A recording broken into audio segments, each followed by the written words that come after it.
Ladies and gentlemen, today what I'm going to share with you is going to get a lot of people very concerned and very upset as well.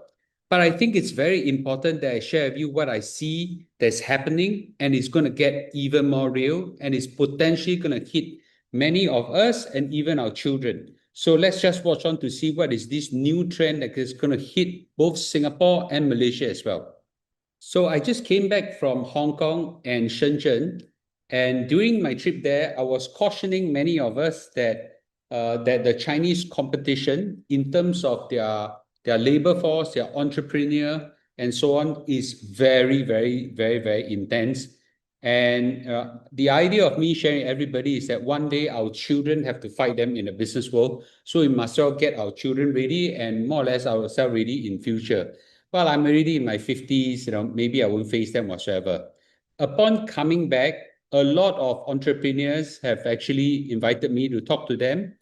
And in both Singapore and Malaysia, I realized how wrong I was. I was actually thinking that one day our children have to fight them, the Chinese, in the business world. I'm wrong. The Chinese are already here and growing massively. The influx of the Chinese business people has already come and entered into Singapore and Malaysia. And today I want to share with you in a very real manner. So it all started when a very close business friend of mine actually said that he has a flower business. I said, wow, that's nice, right? The flower business used to, let's say, generate X dollars or X dollars of profit, a month. But in the recent 6 months to 9 months, they noticed something that the business has dropped by half. And what they found out was that the Chinese have come in, okay, and outcompeted them, right? The Chinese were willing to accept very razor thin margin. They work long hours. They are more resourceful in getting varieties, and they just outcompeted the flower business. And I also found out from other business in F&B as well, the trend is even more lethal. The Chinese F&B business really come here. They don't need to make profits. Okay. In fact, some of them outright prepared to take losses and things like that, bid up the rentals, and really gone very intense. This trend is not just in Singapore, but also in Malaysia in a very, very big way. No, why are the Chinese coming over to Singapore and Malaysia? Well, there are a couple of reasons. Okay, some of us say that it's because of Belt and Road Initiative at a macro level. It's probably true, and I'll highlight a few examples. Okay, but actually there are more practical reasons. They can't survive right now in China. The domestic competition is intense and fierce and bloodletting. And they decided that, it's too tough. Let's try to expand out locally. And they pick places where, potentially, they could speak Mandarin. And clearly Singapore and Malaysia is one of their favorite ground. And there is also a regulatory oversight, meaning that, the country is going after rich people, business people. For whatever reason, it's not important. But all these businessmen have no choice to come down. I've actually spoken to a China businessman who just non-stop brag about how successful he is, used to make, 几亿, that means hundreds of millions of dollars and things like that. Until I buay tahan and I basically say that, I basically say in Chinese, 你做到这么好，你们来新加坡来跟我们抢饭碗做什么? So basically means that, if you are so good, why you come and compete with us over a rice bowl? He's basically said, 我的大老板不喜欢我们有钱人. So it basically means that, the big bosses of the country don't like rich people. Well, I don't know. I cannot qualify this statement in a China setting, but I know anecdotally this is right. So they come over, and when they come over, they bring their money, they bring their business practices. They were willing to buy the market to establish a ground and outcompete us. So in recent months, this has intensely increased because They have received blockages from US and Europe, more US, to some extent Europe, maybe even Australia. And ASEAN are generally able to accept them because we don't have a choice. We need their businesses as well. So they now have strategic access to all countries. And because of geography, language, business ecosystem, friends, they are already here. Whatever reasons is, they are coming and there's no stopping of them. Now, who has been affected? Well, they're everywhere right now. Everywhere, okay? TikTok, for example, it came in a big way. Shein, okay? It also came in a big way. Shein and TikTok, I think they're trying to do nationality laundering. They're trying to position themselves more as a Singapore company now. Everybody knows they're from China, right? Temu, okay? Taobao all come in really in a big way. Shopee is actually a Singapore company, but the founder was a naturalized Singaporean, brought over a Chinese culture as well, and so on, right? Lazada has been bought over by Chinese company as well, Alibaba. So they are all competing out killing everyone, right? So F&B, we've got so many Chinese businesses, restaurants out there. Their food are wonderful. Service is wonderful. And I just love them as well, right? Look at all the hot pots, look at all the grilled fish, look at all the sauerkraut, look at all the bubble tea. My goodness, right? They're everywhere, they're everywhere. Tech business, they are here, right? Look at all the EV cars. Look at Alibaba, look at Tencent, look at Xiaomi. I love using China-made phones as well. And they are very good, okay? Real estate, they're coming in. Construction, they're coming in. In Singapore, they have already come and they established themselves as a real estate developer. And in Malaysia, okay, many of the railway tracks are built by them. A lot of people say that Malaysia flip-flopping the high-speed railway, kill the project whatsoever. That's because another line has already been built by the Chinese, right? It's called electrified something rail. Later I'll talk about it, okay? They already built them. It's going to be operational by next year. The stations are built. The line is already built, right? Then we come in Singapore so slow, right? The Chinese are already here. Plant the flag. There's no chance of us taking over. So wholesale, they are all in as well. So bottom line is every sector, they are invading us already, right? So there's no turning back right now. So I'm trying to understand which country is the Chinese more impacting right now. Is it Singapore and Malaysia?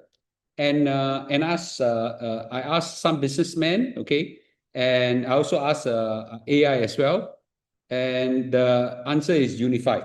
Singapore get hit more, okay, because we're too small. Very easy to come in. The Chinese love Singapore a lot more, right? Language is good, pro-Chinese, pro-money, established legal system, safety, education good whatsoever. They come in, eat up the market. And we have got a very digital savvy population. They are faster in adapting to digital solutions and platform and AI, everything. They love to come here. They can deploy very fast, okay? And they have no qualms of going deep in the pocket, okay? To buy market. So I think that's a real case right now. So in Malaysia, okay, they are here, but not as fierce. It's growing. The students, the university, private universities, there are a few of Chinese students. In fact, a few days ago, there is a prominent case of a China man slit the throat of his ex-girlfriend, which is also a Chinese girlfriend. Okay, they're all here, and the case blew up. I say, hey, how come they're all speaking Chinese in Malaysian university, right?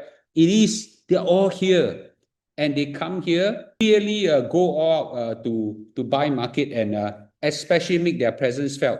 Now, because Malaysia is bigger, they have to conquer state by state, but they are prominently in Malacca, prominently in KL, increasingly more prominently in JB as well. I don't know about Penang, it's too far, I can't see, or even Ipoh, but those three cities, I've seen them in a big way. So let's take a look at some of this case study, right? TikTok shop. came in, invaded the space. Lazada and Shopee, cowboy about the competition. They really dominated live streaming business. Mr. Lu is in the live streaming business, right? Local sellers are squeezed to death, right? They compete, they fight against each other, and there's no letting down. They are prepared to lose money in a big way. Hai Di Lao, for example, has conquered the world in a big way, and fortunately, the Hai Di Lao boss have naturalized himself as Singaporean, so we get some money out of it. In the railway space, between Kelantan, Terengganu, Pahang, and West Coast, Selangor, Klang, they have already built the ECRL, East Coast Rail Line, okay? Modern railway line. And then from Johor Bahru all the way to a place called Jemas, then they will connect all the way to KL. Is already built by this electrified double tracking project. It's kind of a mouthful, but it's also built by a Chinese company. They are here. They are not going to be coming. They are already here. Local businesses really are facing a lot of challenges. These people price cut, they poach talents, they are willing to pay. They're willing to pay. They have very big marketing budgets, and their supply chains are far more efficient than what we can do. Okay, they know how to worm their way around the supply chains, and we slowly got to figure out. Okay, so what should Singaporeans and Malaysians do? Now, this is the one that is the most controversial one. And I'm not saying that this is going to be the rule book moving forward. A lot of you will be first thinking, come on, our government must do something, stop this guy whatsoever. How are you going to fight trends? How are you going to fight trends? I think that the right attitude we should have is, number one, recognize that these group of Chinese businessmen, entrepreneurs, corporate executives, ground level people, they are a serious threat, and we must level ourselves up in attitude, skill, speed, and drive. There's no other way, right? We know that these people are already here, and they will be increasingly here in a big way, right? Stop talking about mental health issue, work-life balance, whatsoever. While we are trying to gain more out of life whatsoever, these people are out here out competing in a big, massive way. They're taking over retail, taking over businesses whatsoever. And here we are picking the scraps from the floor, right? I think it is very important for us to stop looking down on the Chinese.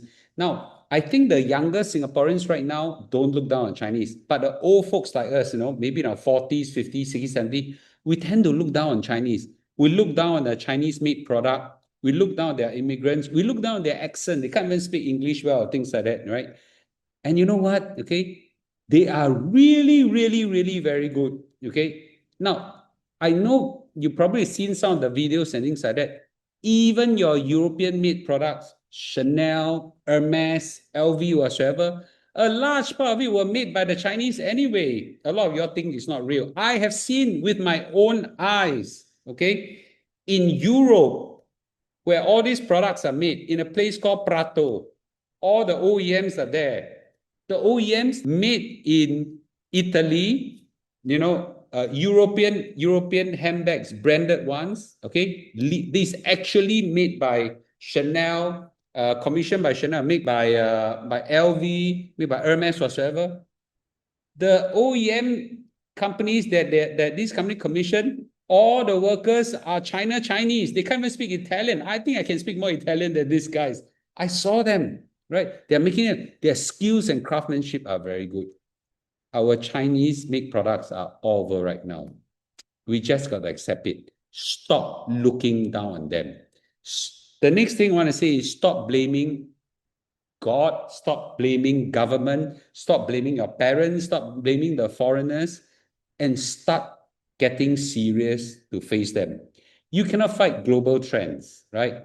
You can block them, then they'll be on the outside attacking you inside. They're finished anyway, okay? So embrace this challenge, take them head on, or we'll fall behind. I would suggest that we focus on areas where the Chinese have natural unfair advantage.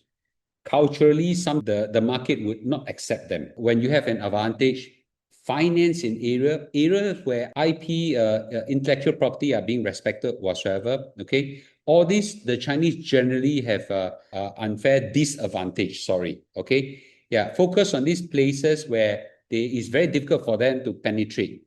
And our Singapore government have some of the funds, grants whatsoever, go tap on them and help ourselves to leverage them, okay? And then we go multi-channel to across all the platforms to fight. And this is the last thing. I think it's time that we collaborate with them. Learn to work with them. Learn to work with them, culturally with them. Pick up not just Mandarin. Most Singaporeans can speak some Mandarin. Oh, our next generation Mandarin is quite bad. Okay, but most of us could speak some Mandarin. And you know what? They don't look down on our Mandarin anyway. They are quite willing to adjust, meet halfway. They are bad in English, you are bad in Chinese, so kind of meet halfway. Mix with them, adapt to them, work with them. They could be your bosses. Look at TikTok. All the people who are in TikTok, their bosses are all from China. Okay. We got to learn how to accept a new norm, okay, and coexist with them. This is my final message, because every one of you will be thinking of, why are our governments not protecting us? It is impossible for a small country like Singapore and even Malaysia to be protected from the Chinese, okay? And even if our government were to try to protect us, it won't last. They can outcompete us from the outside.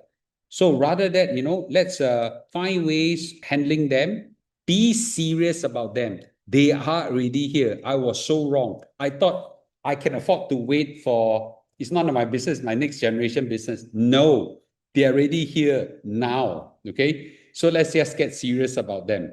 We can discuss this in tonight's live stream. I'll see you tonight. Bye-bye.